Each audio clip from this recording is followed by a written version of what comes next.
आणि खूप त्रास झाला मला, मी सांगू शकत नाही. मला धमके सुद्धा आले.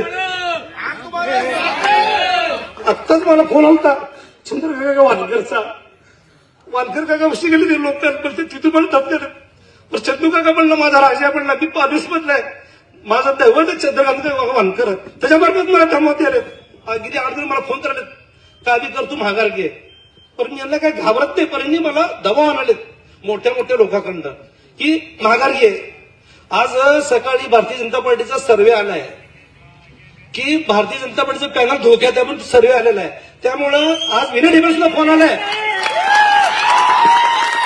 सर्वे आलाय सोलापुरातून की प्रभाग 5 म्हणल्यावर देवेंद्र फडणवीस आणि मालकांनी देवेंद्र फडणवीस सांगितले साहेब मी वेळ पडली तर आमदारकीचा राजीनामा देईन, पण माझ्या कार्यकर्त्यांना मी अन्याय होऊ देणार नाही म्हणले. अशा गोष्टी घडत गेले. मग मालकांनी राजीनामा देतो म्हणलं सुभाष देशमुखला फोन केले मुख्यमंत्री साहेबांनी की विजय देशमुखला थांबवा.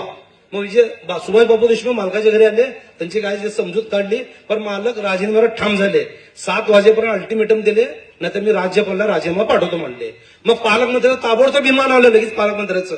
मालक स्विच ऑफ केलं. मग मालकाच्या घरी पालकमंत्री आले आणि नाही मालक तुम्ही जे सांगेल ती यादी, तुम्ही सांगेल ते तिकीट म्हणले. मग मालकाने विश्वास ठेवला. मग बारेश्वरमध्ये मीटिंग झाली. मीटिंग झाल्यावर सगळं ठरलं मालकाच्या मनाप्रमाणे. सगळे आम्ही सगळे इच्छुक होतो, सगळे आपले नावं गेले. आमचे 4 जणांची नावं गेले आणि संपूर्ण प्रभावामध्ये मालकाला लिस्ट दिली. लिस्ट दिल्यानंतर मालकाची आई ज्या दिवशी वारली, मालकाच्या आईचं ज्या दिवशी दुःख ते झालं त्या दिवशी आमच्या शहराचे माजी अध्यक्ष नरेंद्र काळे आपली सर्वांची जी बी फॉर्मचं सगळं तिकिटाचा गट्टा घेऊन, फॉर्मचा गट्टा घेऊन बालाजी सरोवरला गेल्यानंतर पालकमंत्री आणि देवेंद्र कोटे यांनी नरेंद्र काळे साहेबांना काय म्हणले, तुमचं आता काम झालं तुम्हीच जावा, तुमचं काम झालं तुम्ही आता जा म्हणले.